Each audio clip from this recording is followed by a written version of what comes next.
This video is going to have a look at how to resolve simultaneous equations algebraically using the substitution method. So simultaneous equations are where two or more linear graphs or linear lines have the same solution. So that means we're looking at where those two lines would intersect on a Cartesian plane, where the x and y values are going to be the same in both of the linear lines. You can solve linear equations either graphically by using a graph to identify the point of intersection, or you can do it algebraically using the substitution method or the elimination method.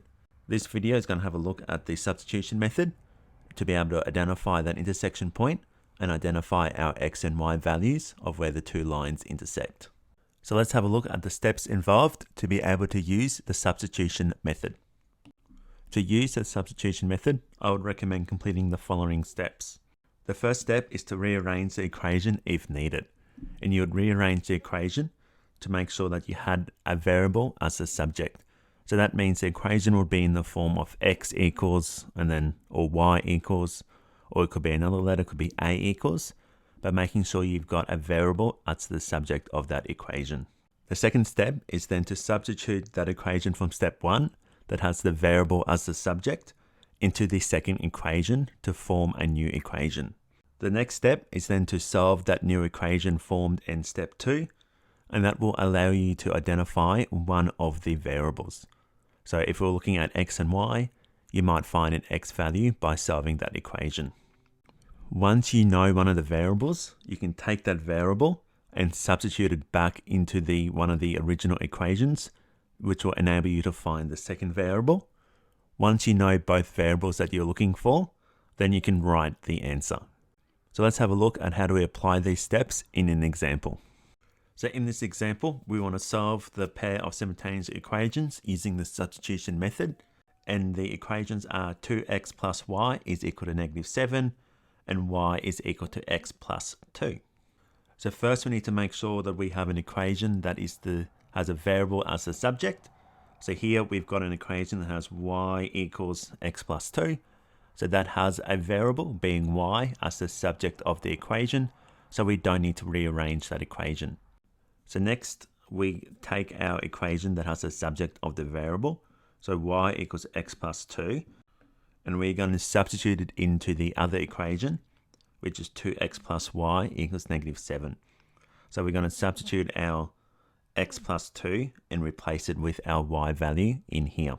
So our equation is going to become 2x plus, instead of writing y, we're going to take our y equals x plus 2. So we're going to substitute in x plus 2 and then equal to -7. So now I can go ahead and work through to solve that equation. So getting rid of my brackets, it's going to be 2x plus x plus 2 is equal to -7. So 3x plus 2 is equal to -7. Now to start rearranging, I've got a plus 2. I want to move over to the other side. And to do that, it becomes a subtract 2 onto both sides. So 3x is going to equal to -9. So then I need to divide by 3 onto both sides to get x by itself. So then that means that x is going to equal to -3.